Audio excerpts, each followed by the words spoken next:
Alright, we're over here at the Iron Horse Hotel in Milwaukee. We're right across the river from the, well actually it's right over there, is the Harley Museum and all that kind of stuff. And this is my ride for the, I'm going to be for this Harley, I don't know, some kind of press deal or something. So I got this nice XR1200. I don't know if it's going to start. Hang on, got to pull the clutch. Do a bunch of other stuff.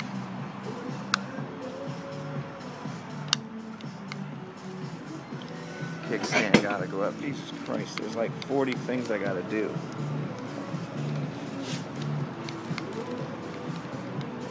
This might take a while. This thing's sweet.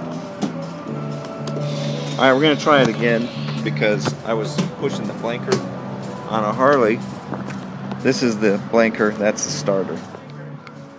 Damn, I keep hitting the blinker. That's habit, you know what I mean? And they're self-canceling. I'm going to put the stand down where it's at.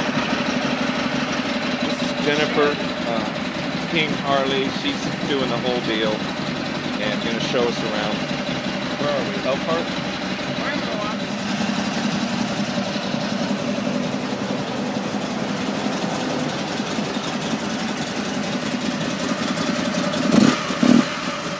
Thing's sweet, man.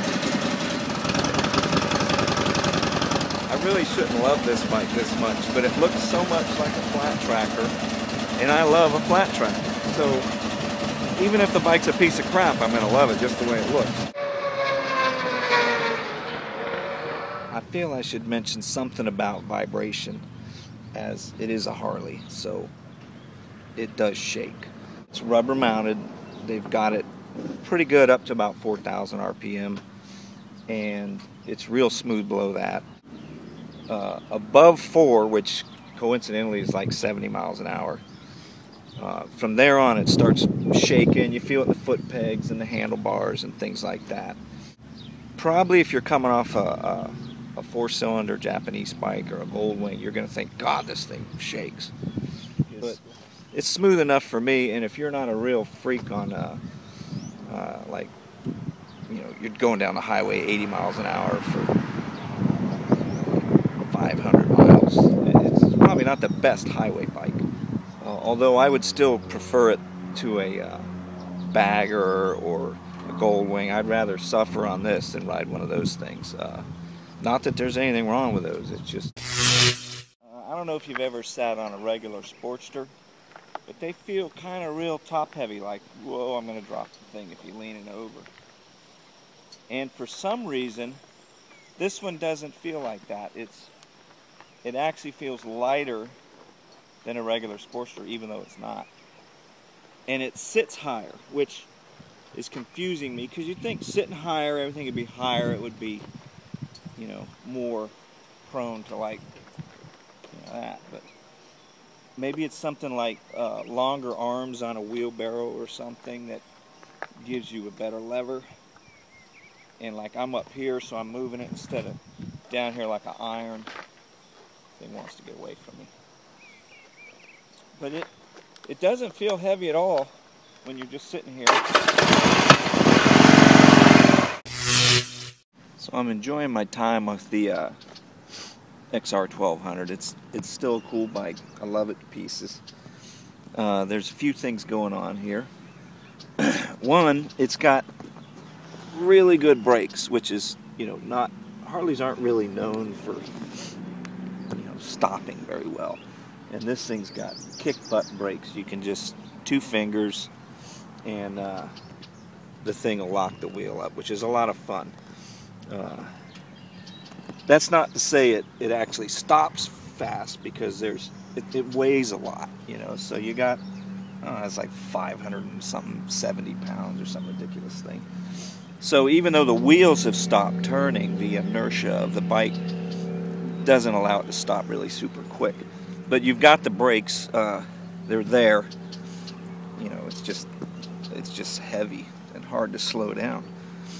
But that's, you know, who cares about that stuff? The other thing going on here, and these are just like critical items. The bike is great, so don't worry about it. But the foot pegs are really, really low. I don't know if I'm aiming the camera right because, you know, like Motor Trend gets a whole film crew and they can do everything. And let me show you what I got. You know, this is your motorcyclist film crew's iPhone. Anyway, the foot pegs are pretty low. They're if your foot's underneath like this, like you're shifting and you're going around a corner, your foot drags pretty easy.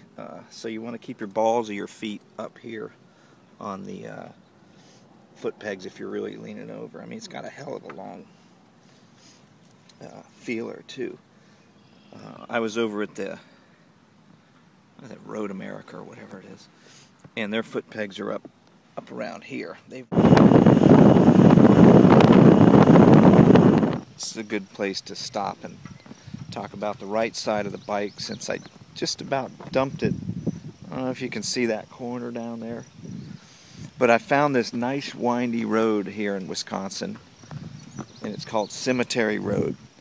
And I was coming around, I wasn't really going too fast, but there's gravel all over the road.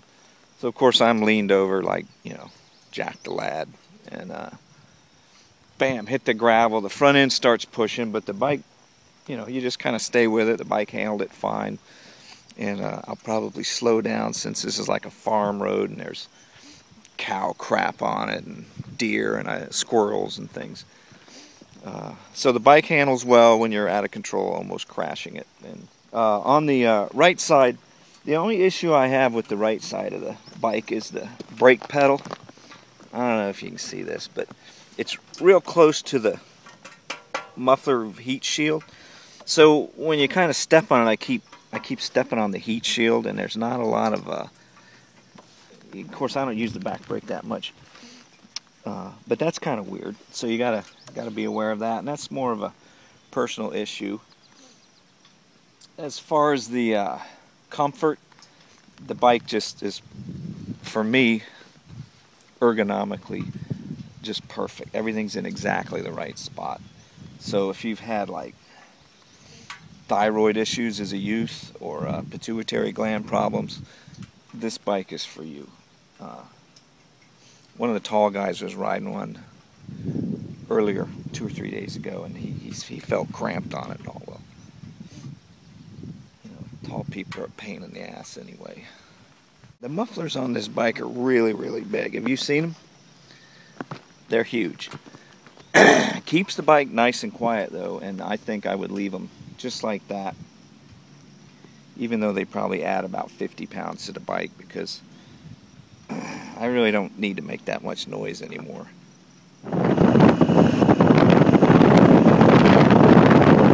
ridden the 1200, XR1200X, about 150, 200 miles. We've been screwing around up here in Elkhart Lake, going to the races, toured the Harley factory, went to a bunch of product stuff, saw racks and things like that, paint jobs.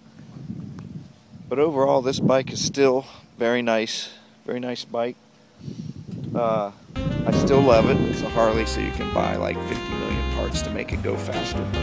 And the rest of the bike needs nothing. They're ready to go. Cool, man. See ya.